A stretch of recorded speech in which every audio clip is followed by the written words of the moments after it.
Hello my our dear student of class 11th में मैं physics में आपको डायमेंशंस पढ़ा रहा था। मैंने आपको बताया था डायमेंशंस का यूजेस क्या होते हैं, एप्लीकेशन क्या होती है, मैंने बताई थी आपको लास्ट वीडियो में। मैं बताया था with the help of dimensions हम किसी भी एक सिस्टम की यूनिट को किसी भी दूसरे सिस्टम की यूनिट में चेंज कर सकते हैं। With the help of dimension हम किसी भी फार्मूले को वेरीफाई कर सकते हैं और हम कोई भी एक फार्मूला फॉर्म कर सकते हैं। तो पहला जो मेरा है टॉपिक वो मैं स्टार्ट करूंगा, मैं बताऊंगा conversion of one system of unit to another, यानी एक सिस्टम की यूनिट को दूसरे में कैसे चेंज करते हैं with the help of dimension, मैं वही बताऊंगा आपको। ठीक है, ध्यान देखिएगा। मैंने जब वीडियो आपको फर्स्ट वीडियो जब मैंने अपलोड किया था तो उसमें आपको मैंने फिजिकल क्वांटिटी के बारे में बताया था। तो फॉर्मूला क्या होता था physical quantity Q equal to होता था NU वेयर n क्या होती थी आपकी न्यूमेरिकल वैल्यू। क्या होती थी बेटा? न्यूमेरिकल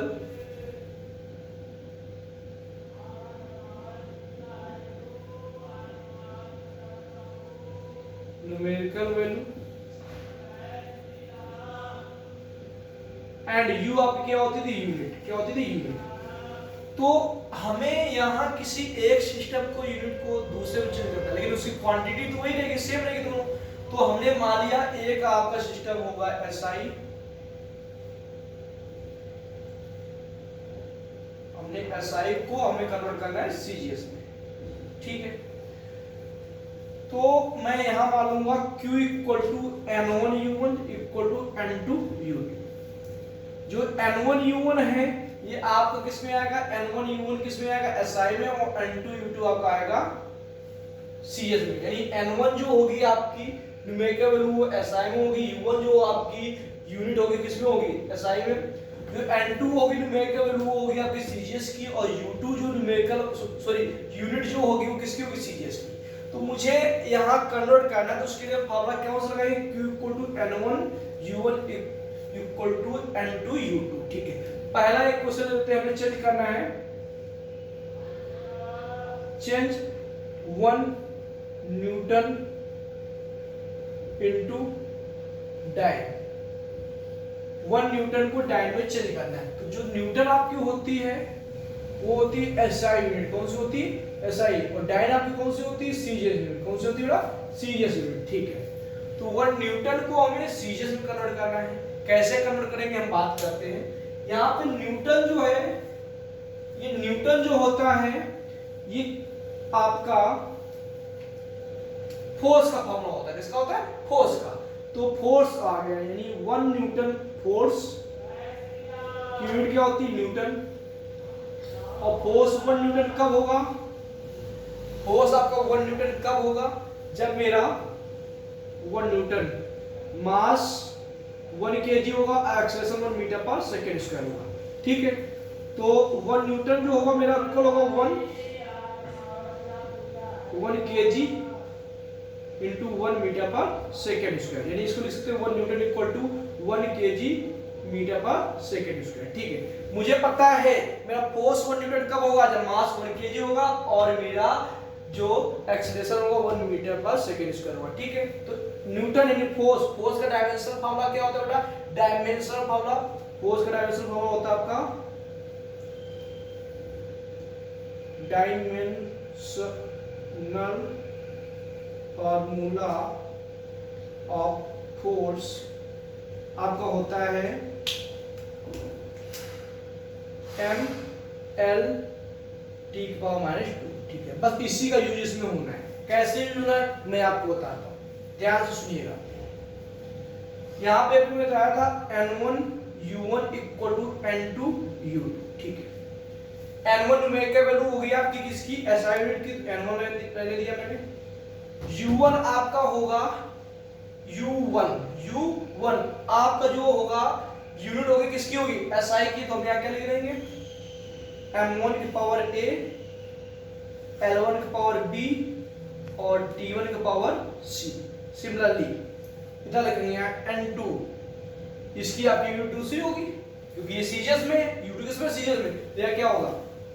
M2 के power A, L2 power B और T2 पावर C। ठीक है, मुझे निकालना किसमें? न्यूमेरिकल का वैल्यू मुझे पता होगा किसकी, सीरीज की, यानी n2 निकालना है। तो यहाँ से आपका n2 इक्वल टू क्या होगा बेटा, थोड़ा ध्यान से देखिएगा यहाँ, आपका n2 इक्वल टू होगा n1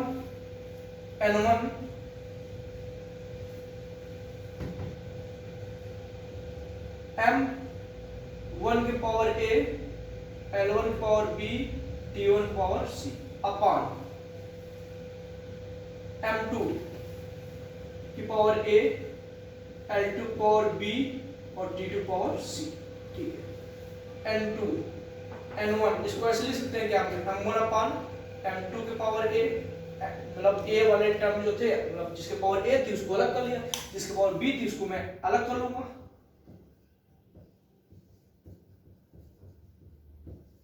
इस फॉर्म में लिख सकते हैं, हाँ या ना लिख सकते हैं, यानी जब लिख सकते हैं तो ध्यान सुनिएगा।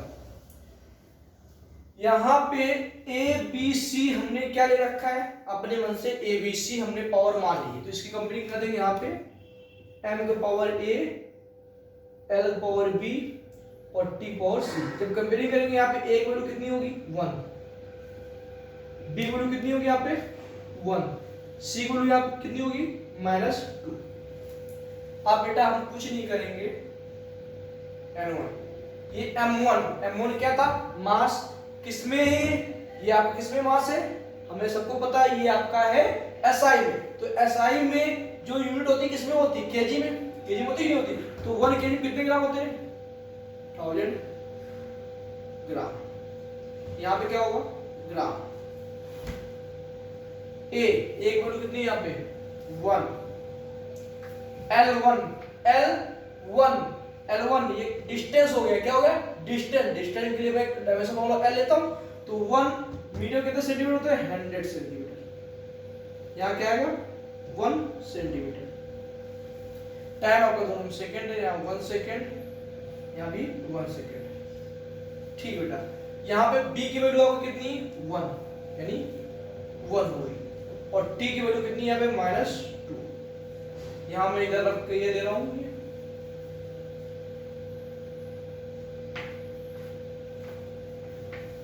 मैंने यहाँ पे 1 न्यूटन की बात की थी, तो यहाँ पे आपका n1 कितना हो जाएगा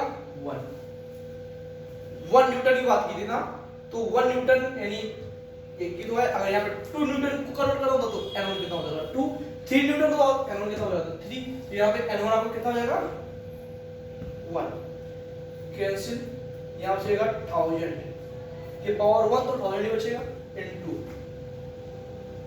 100 ये पावर 1 यानी 1 ही रहेगा, और कैंसिल हो गया 1 पावर -2 यानी 1, तो n2 आ गया आपका 1 2 3 4 5 10 की पावर 5, n2 की वैल्यू आई गई। तो यहां से मैंने बोला था q1 इक्वल टू क्या था, q equal to n1 u1 equal to क्या था n2 u2, तो n1 u1 इक्वल टू क्या आ गया n2 u2, n1 आपका क्या था यहाँ पे 1, u1 क्या था आपका न्यूटन, n2 मेरा क्या निकल क्या है यहाँ पे 10 की पावर 5, और u2 जो सीरीज में यूनिट की क्या थी डाइन, यानी मेरा 1 न्यूटन में कितने डाइन होते हैं ये मैंने फाइंड कर लिया है with the help of dimension. Dimension के हेल्प से मैंने 1 न्यूटन में कितने डाइन होते हैं मैंने फाइंड कर लिया। मैंने अब दूसरा क्वेश्चन कराता हूँ मैं, तो आपको बेहतर तरीके से समझ में आएगा। पहला हो गया, दूसरा अब मैं चेंज करूंगा 1 जूल को अर्ग, अब मैं चेंज करने वाला हूं 1 जूल को अर्ग में चेंज करने वाला हूं। कन्वर्ट 1 जूल इनटू अर्ग, ठीक। तो ये गिवन मुझे 1 जूल यानी 1 आ गया, यानी n1 आपका क्या हो गया 1, क्लियर हो गया। n2 मुझे पता नहीं, फाइंड आउट करना है, ठीक बेटा। u1 मुझे पता है क्या है जूल, और u2 मुझे पता है क्या है आर्क, ठीक है। फॉर्मूला लगा देंगे n1 u1 equal to n2 u2। Joule जो यूनिट किसकी होती है, वर्क की होती है, किसी भी एनर्जी की होती है। तो वर्क का डायमेंशनल फॉर्मूला क्या होता है m l² t⁻²। इसकी कंपेयरिंग करेंगे m के पावर a से L पावर B से और T पावर C से। यहाँ से A की वैल्यू आपकी आ गई 1, कंप्लीट कर दो, B की वैल्यू आ गई 2 और C की वैल्यू आ गई माइनस का A B C की वैल्यू आ गई। ठीक है, फॉर्मूला यहाँ लगाएंगे, N1 मुझे 1 दे रखा है, ठीक है ना बेटा। U1 मुझे पता है क्या होगा, M1 L1 T1 power A power B power C। Similarly N2 मुझे फाइंड करना है, U2 मेरा हो गया M2 power A L2 power B और T2 पावर C। क्योंकि यहाँ पे U1 U2 है तो U1 के लिए M1 आएगा, L1 आएगा, T1 आएगा, U2 है तो 2 2 2 आएगा। ठीक है, N1 की वैल्यू मुझे यही से पता चल गई थी, 1 जूल लिखा हुआ है, यानी N1 कितना होगा 1। अर्ग मुझे अभी पता नहीं है, केवल यहाँ पे अर्ग लिखा है, इसके पहले कोई भी न्यूमेरिकल वैल्यू नहीं दे रखी, यानी ये U2 गिवन है, U1 गिवन है, N1 भी गिवन है, लेकिन हमें N2 नहीं गिवन, मुझे N2 फाइंड करना है। ठीक है बेटा, आप इसको इधर डिवाइड करेंगे तो मेरा वही आएगा, 1 का मल्टीप्लिकेशन होगा, कोई फर्क नहीं पड़ेगा।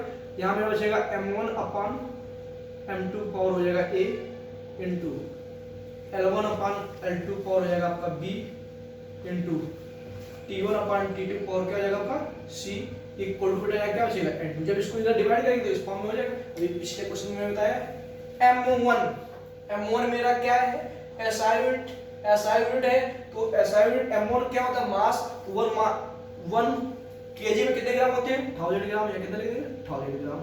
नीचे क्या आएगा 1 ग्राम, क्योंकि ये सीजीएस में है। एक वैल्यू मेरी कितनी है यहाँ पे बेटा 1, एक वैल्यू यहाँ पे आई है 1, तो यहाँ लिख देंगे हम 1 इनटू 1 मीटर। L डायमेंशन कौन किसका होता है, डिस्टेंस का, डिस्टेंस यूनिट क्या होती है मीटर, लेकिन ये मीटर किसमें है, SI में, ये किसमें सीजीएस में। SI को सीजीएस में कन्वर्ट करेंगे क्या लिख देंगे 100 सेंटीमीटर अपान 1 सेंटीमीटर। B की वैल्यू आप कितनी है 2, यानी पावर कितनी लिख देंगे 2 इनटू टाइम 1 सेकंड, पावर कितनी है -2, कितनी है -2, वो पावर कितनी बेटा यहाँ पे -2। ठीक बेटा, ग्राम से ग्राम कैंसिल, सेंटीमीटर से कैंसिल, सेकंड कैंसिल, यहाँ आएगा 1000 इनटू 100 का स्क्वायर करेंगे तो 1 2 3 4, 1 का पावर -2, कुछ फर्क नहीं पड़ेगा, वही रहेगा इक्वल टू N2। ठीक है, तो यहाँ से बेटा इधर देखिएगा N2 वैल्यू कितनी आ जाएगी, यहाँ से 1 2 3 4 5 6 7 यानी 10 पावर 7 N2 की वैल्यू आ गई मेरी। ठीक है, तो मुझे निकालना क्या था, आप जरा ध्यान देखिएगा। N1 मेरा क्या था 1, N1 कितना था 1, U1 क्या था जूल, N2 पता नहीं था, N2 मैंने निकाल लिया, कितना है 10 पावर 7, और U2 अब क्या है R क्या है, 1 जूल में कितने अर्ग होते हैं, ये मैंने with the help of dimension find कर लिया। अब मैं नेक्स्ट बात करने वाला हूं कि मैं किसी फॉर्मूले को कैसे वेरीफाई करता हूं with the help of dimension. With the help of dimension मैं वेरीफाई करूंगा किसी फॉर्मूले को, कैसे वेरीफाई करूंगा, मैं सिंपल सा एक मोशन की इक्वेशन से आपको बताता हूं।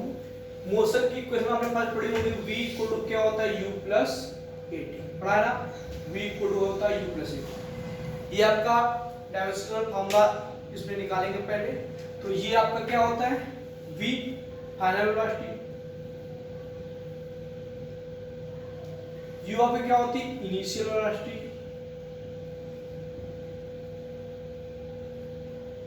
a आपका क्या होता है एक्सीलरेशन, और t आपका होता है टाइम। तो मैंने लास्ट वीडियो में आपको डायमेंशन याद करने के लिए बताया था, अगर आपको डायमेंशन फॉर्मूला नहीं याद होगा तो समझ में नहीं आएगा।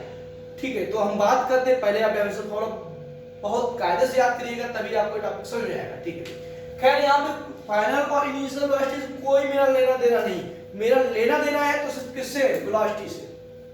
वेलोसिटी से कोई भी वेलोसिटी हो, इनिशियल हो, फाइनल हो, इंस्टेंटेनियस वेलोसिटी हो, सबका डायमेंशन फॉर्मूला क्या होता है सेम। तो वेलोसिटी इक्वल टू क्या होता है डिस्प्लेसमेंट अपॉन टाइम।